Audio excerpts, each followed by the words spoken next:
Okay, so we are going to start looking into, as we've already been discussing, slavery and the economics of slavery, doing some review of its history, particularly within the United States. We're now going to be moving toward the last major subject of our time in US history, which is the Civil War. And the Civil War was a hugely transformative event in American history in such a major way that the America before the Civil War is not the America after the Civil War. It's that important. And the Civil War is a terrible war for America, a terrible situation that's going on in America. And it's a very bleak time of American history. It's also a defining time of American history. It's a time where the institution of slavery is brought to an official legal end. It's also a time where the Constitution and the nature of the Constitution and the nature of what the United States actually is and the Union actually is challenged. Different views over the Constitution and the nature of the United States are involved. And so what we're going to be looking at is the things that events, ideas, and issues that led to the Civil War. Now, we've seen over some time the conflict that was already developing and that started to emerge between the North and the South, and how that there's a power struggle between those regions of the Union, not just the North and the South, but also the West is becoming part of this as well as more states are being added. And there's a power struggle for different regions being able to control each other or be controlled by each other through trying to control Washington, D.C., which is the capital where the US government resides. It's kind of like, if you've seen or read, know anything about Lord of the Rings, it centers around the one ring, the ring of power. And that controlling that, you get to control other things as well. So that whoever controls that and wields that gets to control all the other rings. Well, that's kind of how, if you want to think about it that way, that's kind of how controlling the US government would go. That if you can control the US government, that would mean that you can control all of America. So different states with different interests start to compete with one another for control over the US government. And just like with people, regions, I say fairly frequently, people want to control others but not be controlled by others. And they often use government or structures of power in order to do that. And the focal point of the Civil War comes to be this issue of slavery. But not always for the reason or reasons most people think.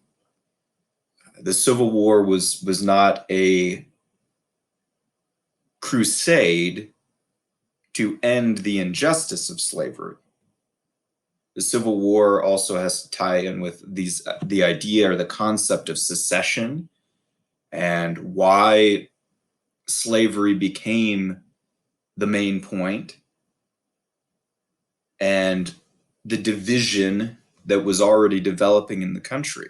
Remember that as more states are being added to the Union, like Missouri in 1820, that the problem with Missouri coming in as a slave state and gaining 2 senators is that it would offset the balance where there had been an equal amount of not just northern and southern states, but slave states and free states, which meant that they had equal amounts of representation per state in the Senate, which was part of the US federal government. So for one side to get more than the other meant that that one side potentially has more power over the other region. And so slavery became the focal point of this. And there are several other elements connected that lead to this event of the Civil War. The Civil War doesn't technically start until 1861, but there are decades of movements and developments and things happening that eventually make the Civil War in 1861 a reality. And one of the interesting things that not many people know about the Civil War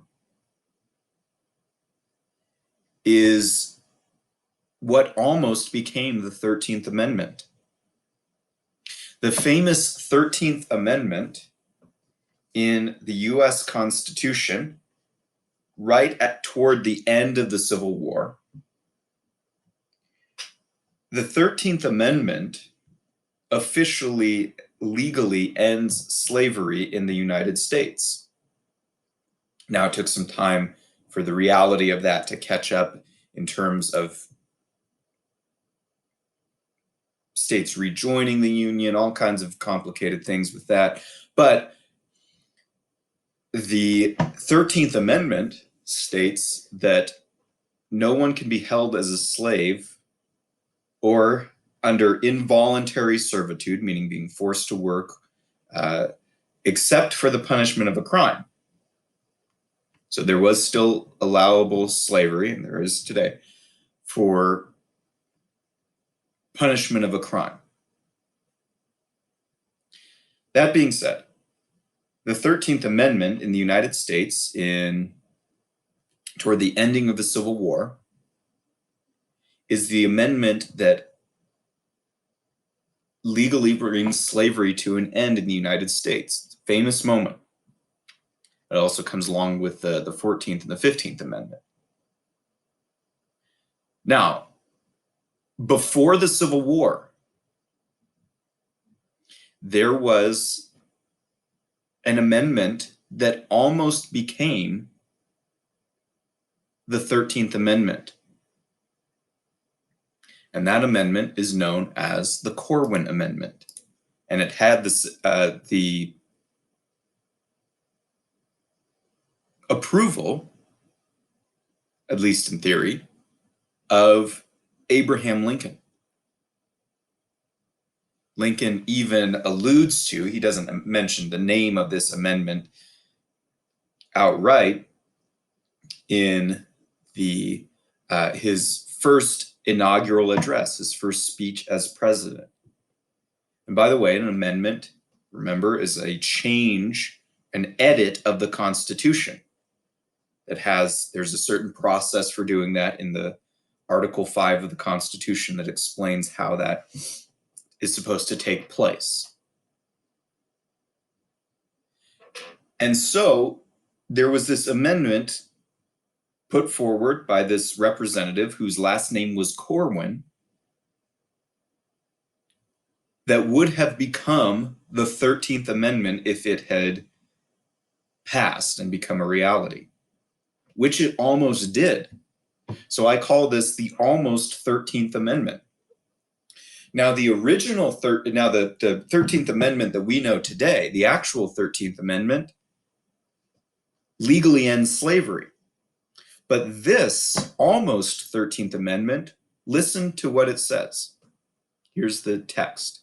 It says, no amendment shall be made to the Constitution which will authorize or give Congress the power to abolish or interfere within any state with the domestic institutions, which would have included slavery, thereof, including that of persons held to labor or service by laws of said state. Now, that may sound a little bit complicated and not clear exactly what it means, but what this amendment is basically saying is that it is an amendment that would forever prevent Congress, the US government that makes the laws, from ever interfering with the domestic institutions of any state. In other words, this is an amendment which would have stopped the US government forever from ever interfering with slavery. In other words, it would have made it illegal for the US government to try to get rid of slavery or tamper with slavery. Now, this is an area of disagreement between the sections of the Union. And the fear in the slave states is that the free states and the US government will use the power of the US government to interfere with slavery. So this amendment was offered as a promise that it would make it illegal for the US government to try to end slavery in any state. The goal of this amendment was to attempt to keep the Union together, to promise if slavery was the cause of the Civil War, which it was, and the slave states were concerned that the US government would attempt to end slavery, this amendment was put out to say the US government will make it illegal to do that. Now, the states themselves could choose to end slavery, theoretically, but this amendment would have disallowed that from ever happening. So here's the historical irony, is that the 13th Amendment, the actual 13th Amendment that we know today, legally brought slavery to an end in the United States. But the almost 13th Amendment would have made it illegal for the United States government to try to end slavery. Further, it's also interesting that the US government,